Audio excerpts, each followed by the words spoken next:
Yes, believe it or not, I shower. So, for those of you who want to know what I've been doing lately, today I was in Barta'a, which is a small town um, over over here on the other side of the mountains of Wadiara Valley, which is where I live.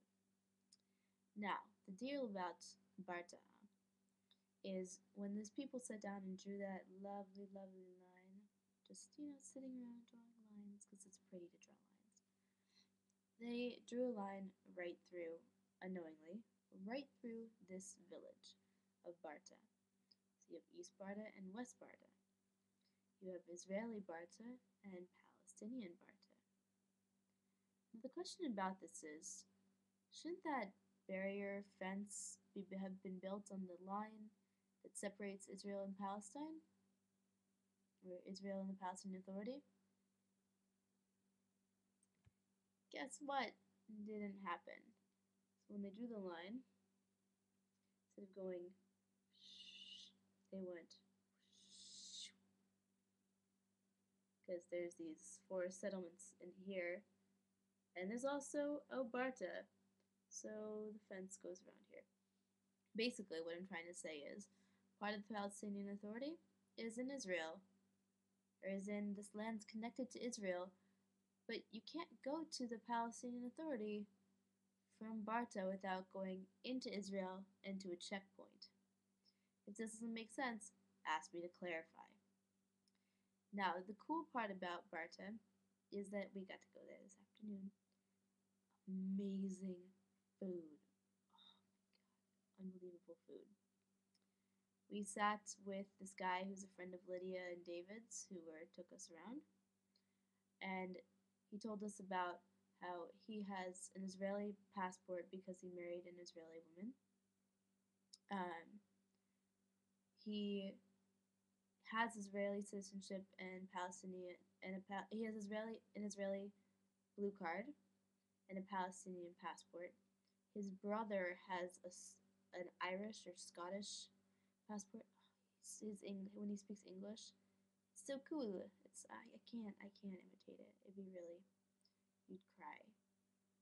It's so cool. I love that accent. Anyway, so this guy he can go into Israel, unlike a lot of people, because he has that Israeli blue card. But since the Intifada started in 2002, or since the Intifada ended 2000, 2003, he has not been back into Israel proper. He doesn't. He just won't go. He refuses. He stays in Barta, and it's this little tiny town where you see the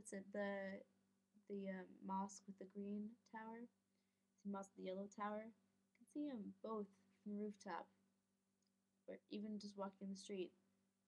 One's in West Barta, one's in East Barta. What to do? So that's where I was this afternoon. Okay, Kung Fu tip for the day. If you have your fist like this, see how it's straight? Hard to move, can't move it.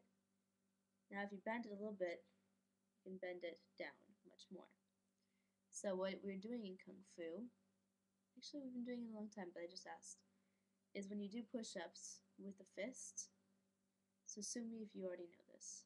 With a fist, why you do it like this is because it works when you do push-ups like this, it works in your punches as well. Because you punch straight. See how the wrists stay straight? And then you strengthen that, and yeah, it's cool. I like Kung Fu a lot. There's so many interesting stories that we heard and we talked about today. So if anybody has any questions, wants to hear more, let me know. I just don't want, I've left 4-minute voicemails before and it's no problem for me, I do that. I love doing that. So anyway, let me know. Hopefully it wasn't too boring for you. Yalla bye.